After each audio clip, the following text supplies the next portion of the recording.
ही महत्वपूर्ण है। सदाचार का मतलब सद आचार, अच्छा आचार करने वाला ही सदाचारी कहलाता है। हिंदू संस्कृति हमारी बड़ी ही विलक्षण है। इसके सभी सिद्धांत पूर्णतः वैज्ञानिक और मानव मात्र की लौकिक तथा पारलौकिक उन्नति करने वाले हैं। मनुष्य मात्र का शीघ्रता से कल्याण कैसे हो, इसका जितना गंभीर विचार हिंदू संस्कृति में किया गया है उतना अन्यत्र कहीं उपलब्ध नहीं होता। जन्म से लेकर मृत्यु पर्यंत मनुष्य जिन जिन वस्तुओं एवं व्यक्तियों के संपर्क में आता है और जो जो क्रियाएं करता है उन सबको हमारे क्रांतदर्शी ऋषि मुनियों ने बड़े वैज्ञानिक ढंग से मर्यादित एवं सुसंस्कृत किया है। इसलिए भगवान ने गीता में बड़े स्पष्ट शब्दों में कहा है कि यह शास्त्र विधि मुत्सृज्य वर्तते कामकारतः न स सिद्धिम वाप्नोति न सुखम न पराम गतिम तस्मात् शास्त्रम प्रमाणम ते कार्य व्यवस्थितौ ज्ञात्वा शास्त्र विधानोक्तम कर्म कर्तुमिहार्हसि। जो मनुष्य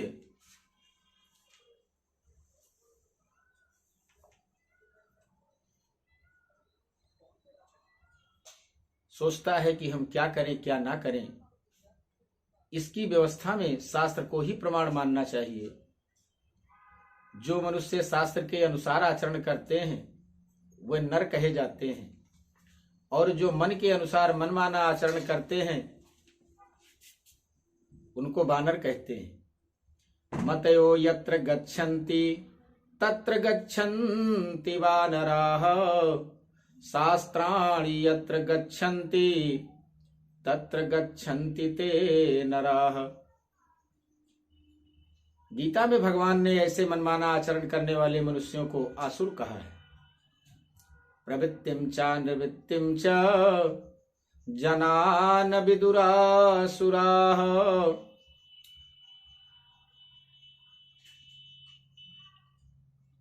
यद्यपि शास्त्र अथाह समुद्र की भांति हैं, लेकिन जो शास्त्र हमें उपलब्ध हुए हैं उनका अवलोकन करके अपनी सीमित सामर्थ्य, समझ, योग्यता और समय के अनुसार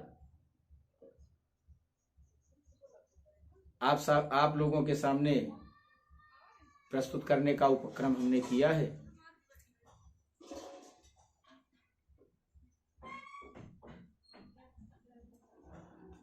आप लोगों से विनम्र निवेदन है कि आप इसको सुने और इसमें बताई गई बातों को अपने जीवन में उतारने का कष्ट करें, चेष्टा करें। सदाचार क्या है? सदाचार से क्या मिलता है? सदाचार ना करने से हमें क्या क्या नुकसान होता है? देवी भागवत में बताया गया है कि आचारहीनः न पुनन्ति वेदा यद्यप्यधीता सह खड्भिरंगैः छन्दास्येनं मृत्युकाले त्यजन्ति नीडं शकुन्ता युवजात पक्षाः। शिक्षा, कल्प, निरुक्त, छंद, व्याकरण और ज्योतिष, इन 6 अंगों सहित अध्ययन किए हुए वेद भी आचारहीन मनुष्य को पवित्र नहीं करते। अंतकाल में आचारहीन मनुष्य को वेद वैसे ही छोड़ देते हैं जैसे पंख उगाने पर पक्षी अपने घोंसले को छोड़ देता है। आचार से मनुष्य आयु को प्राप्त करता है, आचार से अभिलषित संतान को प्राप्त करता है, आचार से अक्षय धन को प्राप्त करता है और आचार से ही अपने अनिष्ट लक्षणों को नष्ट भी कर देता है। दुराचारी पुरुष संसार में निंदित, सर्वदा दुखभागी, रोगी और अल्पायु होता है। आचार ही धर्म को सफल बनाता है, आचार ही अशुभ लक्षणों का नाश कर देता है।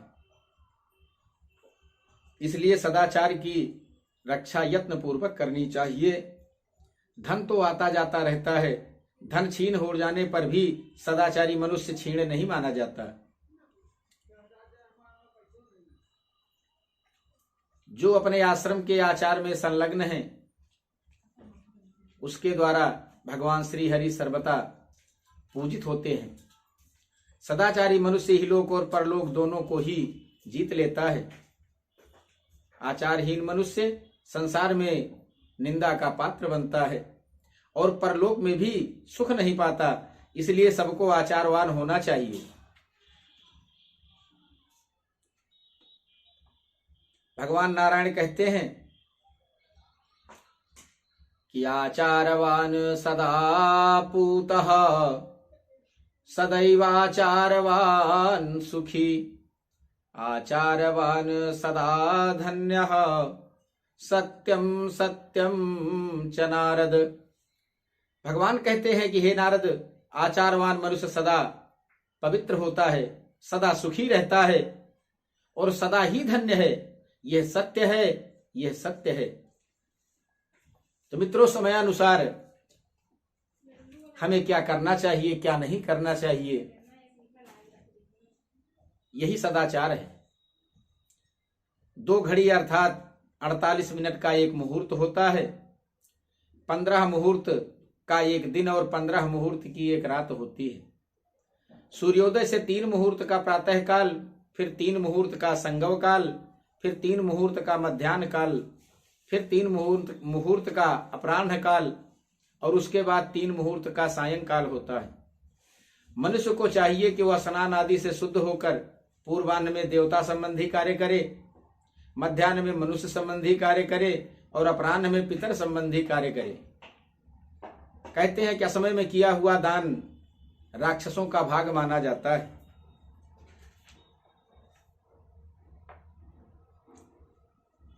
हमारे ऋषियों मुनियों ने दीर्घायु प्राप्त की थी प्रतिदिन संध्योपासन करने से ही। इसलिए सदा मौन रहकर ब्राह्मण को प्रतिदिन 3 समय संध्या करनी चाहिए। प्रातः काल की संध्या ताराओं के रहते रहते हो जानी चाहिए। मध्याह्न की संध्या सूर्य के मध्य जब वो आकाश में रहे तब कर ले और सायंकाल की संध्या सूर्य के पश्चिम दिशा में चले जाने पर करनी चाहिए। मलमूत्र का त्याग, दातून, स्नान, श्रृंगार, बाल संवारना, अंजन लगाना, दर्पण में मुख देखना और देवताओं का पूजन, ये सब कार्य पूर्वाह्न में कर लेने चाहिए। दोनों संध्याओं तथा मध्याह्न के समय शयन, अध्ययन, स्नान, उबटन लगाना, भोजन और यात्रा नहीं करना चाहिए। रात में दही नहीं खाना चाहिए। दिन में तथा दोनों संध्याओं के समय सोना, रजस्वला स्त्री के साथ समागम करना, ये नरक प्राप्ति के कारण है।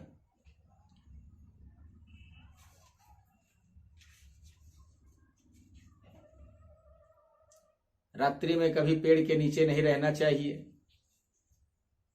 अमावस्या के दिन जो वृक्ष, लता आदि को काटता है अथवा उनका एक भी पत्ता तोड़ता है, उसे ब्रह्म हत्या का पाप लगता है। संक्रांति, ग्रहण, पूर्णिमा, अमावस्या आदि पर्व काल प्राप्त होने पर जो मनुष्य वृक्ष, तृण आदि औषधियों का छेदन भेदन करता है, उसे भी ब्रह्म हत्या लगती है। हमेशा पूर्व या दक्षिण की तरफ सिर करके सोना चाहिए। उत्तर या पश्चिम की तरफ सिर करके सोने से आयु क्षीण होती है तथा शरीर में रोग उत्पन्न होते हैं। पूर्व की तरफ सिर करके सोने से विद्या प्राप्त होती है। दक्षिण की तरफ सिर करके सोने से धन तथा आयु की वृद्धि होती है। पश्चिम की तरफ सिर करके सोने से प्रबल चिंता होती है। उत्तर की तरफ सिर करके सोने से हानि तथा मृत्यु होती है।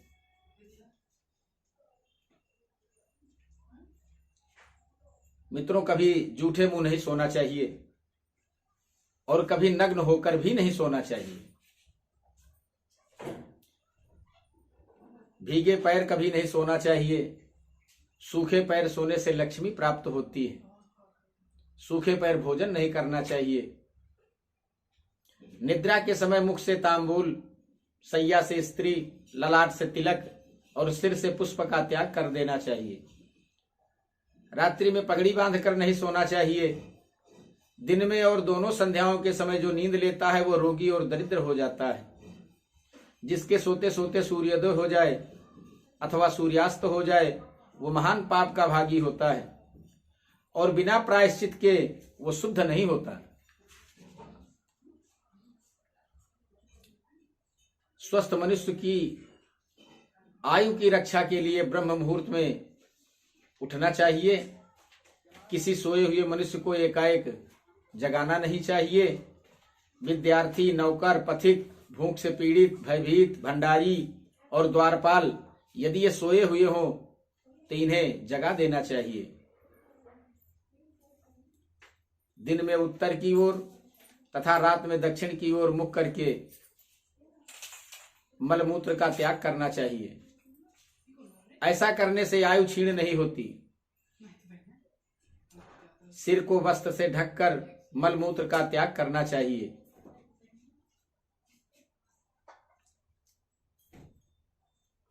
आज के लिए बस इतना ही। हमारी अगली वीडियो देखने के लिए